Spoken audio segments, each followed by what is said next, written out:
Welcome back, everybody, to the Global Show. Today is the 23rd of September. Yesterday was Battery Day, and Elon Musk really hit us with his new battery technology. I want to talk about the whole thing.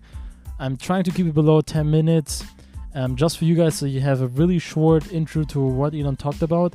And if you guys are Tesla junkies, you can listen to the 45 minutes version, but I suggest to stay with this one because he talked about so many things yesterday that I just realized, damn it, I gotta do it for you guys. By the way, it would be amazing if you guys could give me some feedback now. The YouTube channel is running. Basically, the first episode is online, and this is gonna be the second. I will put it also on YouTube, so let's get going. Every day more views. I'm really happy, and thank you so much for listening, and I can't wait to see your comments in the comments section below in YouTube. Even if you already listened to the previous episodes, just give me some feedback. I know we solved the issue I had with the problems I had with having it only on one line. So yeah, let's get to Battery Day. So Elon just talked about the past 5 years of being record high temperatures. The temperatures are more increasing. Actually, the climate watch is now running in New York City, which basically says, and this is crazy, that if we're not solving the climate issue, which means we're reducing carbon emission in 7 years from today, basically in 2027, we're gonna have an irreversible climate change situation. And this is scary and crazy at the same time. So yeah, and that's why Battery Day is even better to have that. So they said that they basically, in order to transition to completely electric, they need around 10 terawatt of energy. 10 terawatt. I mean, we talked about gigafactories, right? They talked about terawatts now. 1 terawatt is 1,000 gigawatts. So it's crazy. It's crazy. So basically, with the current line they have, they need around 135 gigafactories. That's how much they have a deficit. They have you guys know what I mean. They need a lot of more gigafactories, and building 135 gigafactories is really not feasible to get to 20 terawatts. So they need more affordable cars, more affordable cells. More and more people are buying electric cars, but kind of the curve is flattening, and electric cars can't really get more cheaper. So we're kind of in a really problematic situation right now, and that's where we start with the battery. So they started with saying, well, it's going to be half of the cost we're having today. Today we have $150 per kilowatt, and this is the game changer. So the first thing they introduced, everyone heard about it, the tabless design. I talked about the patent. They call it kind of the jelly roll part and everything. And they kind of, through the patent, they found a way to, in high scale, produce this. And they're already producing them. And they're trying everything out. They're making the line better every day. So basically, they have this tab design, which reduces heat production, increases, basically, it's 5 times the energy for that, 16% more range, and 6 times more power. And they talked about the 1865 cell, which is currently Model S and X. By the way, guys, this guy didn't talk about anything. Where he's going to put the battery in, really.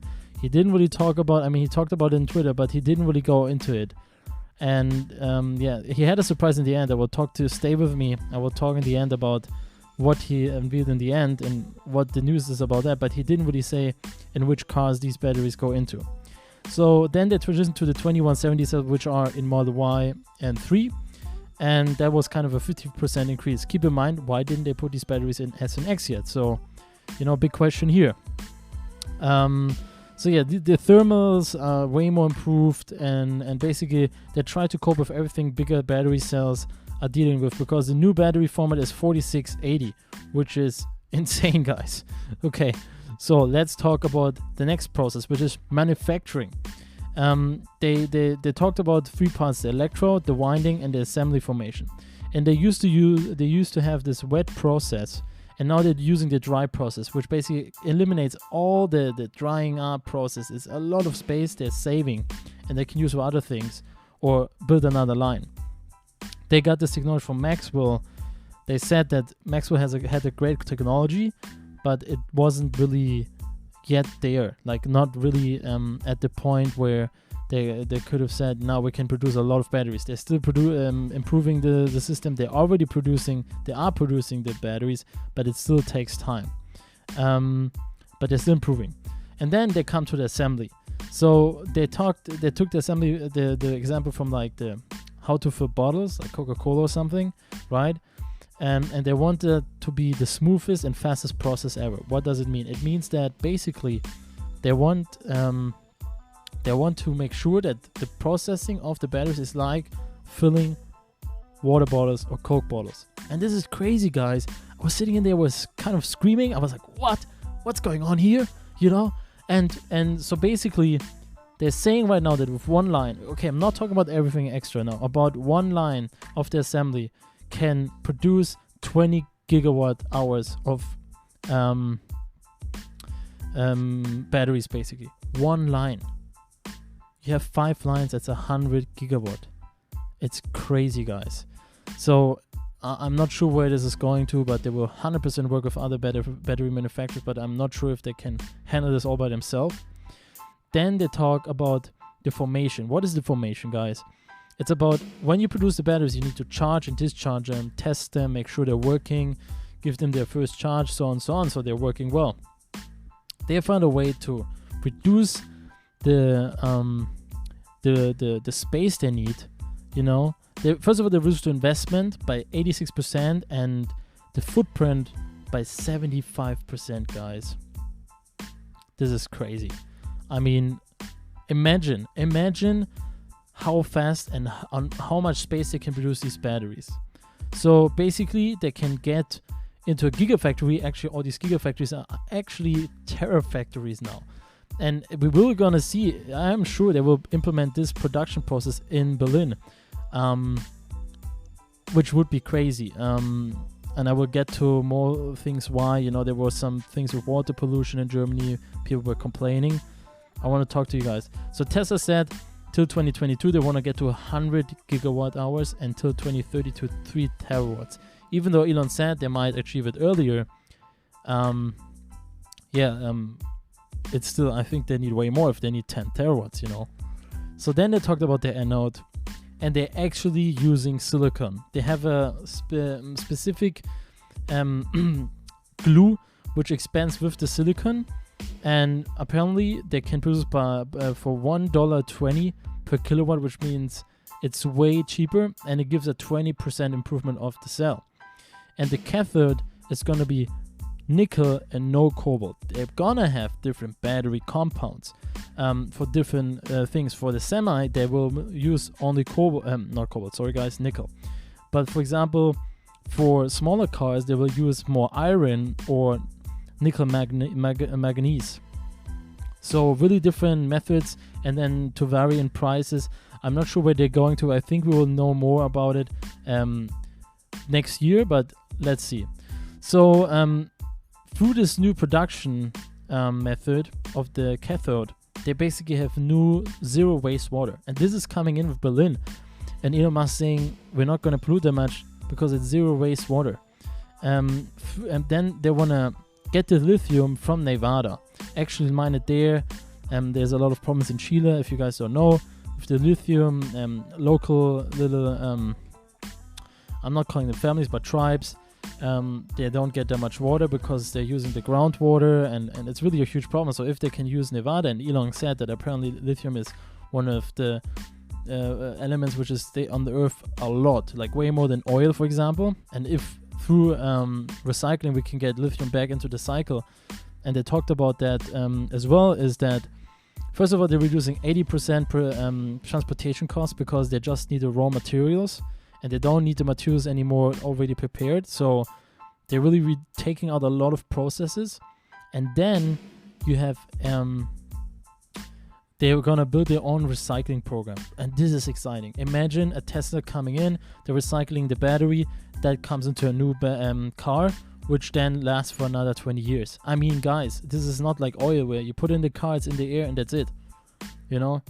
So amazing. And they've so far, other people or other companies recycled the cars for them, but they said they wanted to do it by themselves now. To really, I think it's like top bottom up approach cycle, you know, circular economy, and really amazing economy of scale. That's what they're doing to get the prices down a lot. And now comes to the last part, which is basically the casting. So they're casting things together in one piece.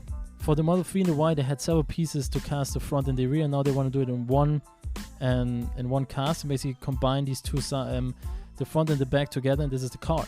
So they're taking out a lot of steps again. They're reducing the amount of work they need, and they developed a new alloy for that. And basically what they said is, we're wasting so much space with the packs and these different battery packs in the pack, that Elon just said, we're going to take this out, we're going to make the batteries part of the structure. There is the question of how long are the batteries going to last. What if there's a problem with the battery? How are they going to access the batteries? This is a big question. No one really answered. Like I said yesterday, I was really frustrated about the questions people asked. I asked more about like general things, not really about battery day. I was really disappointed by that. But basically, when we look at all of these things, you know, all these things I just said, they're getting to a 56% cost reduction, 54% range increase. I mean, guys, and a 69% investment reduction. If you guys thinking about that, it's nuts. Guys, think about it. 54% range increase. 54% on Model S and X. You cannot even compare it, because I'm not sure if the numbers are compared from the first generation or the second generation they're using in Model 3 and Y. But if it's 54% from the Model Y and Model 3 generation batteries, guys, this is crazy.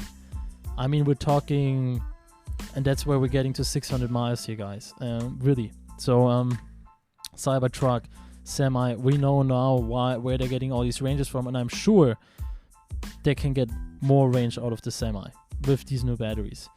And I'm really sad about that, because, you know, Elon was just like, yeah, it's gonna be really insane, and they want to get to like 20 million vehicles a year. They want to reveal a $25,000 electric car, and then he was just like, yeah, let's talk about Model S Plaid. And everyone was like, beep, beep, beep, beep. And they were all honking, you know, and social distancing. It was amazing that they had the cars there. So he revealed the Model S Plaid. Amazing car. 1,100 horsepower, 520 miles of range. 520, guys. That's almost like getting to 800, 900 kilometers range. It's crazy.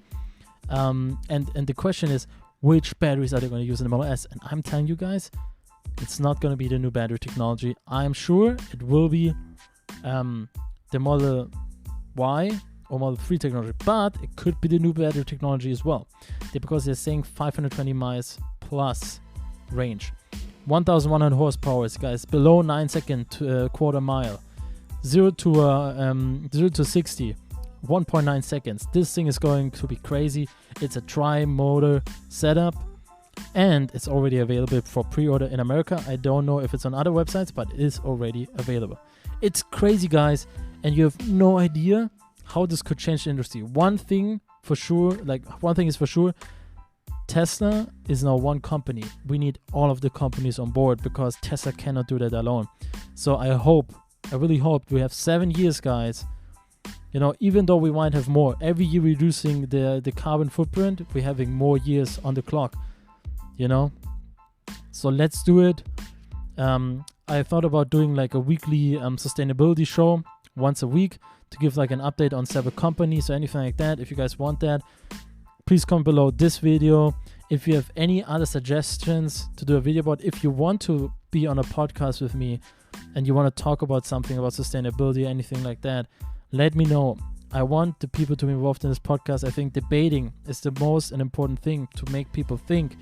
And especially in the sustainability world, there's so much going on, and every opinion, every thought is a great thought if it's debated on and we just have a conversation together. So please subscribe to YouTube, guys. Comment. I want you guys to comment. It's actually more important to comment and give me some feedback. Give me a likes to the YouTube video. Really happy. The community is growing every day. I cannot believe it. You guys are amazing listening to sustainability stuff. Tesla is on another level as well, but I want everyone to have a piece of this. You guys who are listening, and the people and the companies who actually committed to sustainability 100%. I think they all deserve to have a voice. So I'm really going to work on bringing people on this podcast to make it really interesting for you guys. At the beginning now, Tesla battery was just amazing. So yeah, I kept it to like 15 minutes. I love you guys. It's amazing how many people are already reacting and how many are listening to this podcast. Let's keep growing. Please share, and see you in the next one. Peace out. And guys, if you have a Tesla, comment below. All right. Peace out, guys.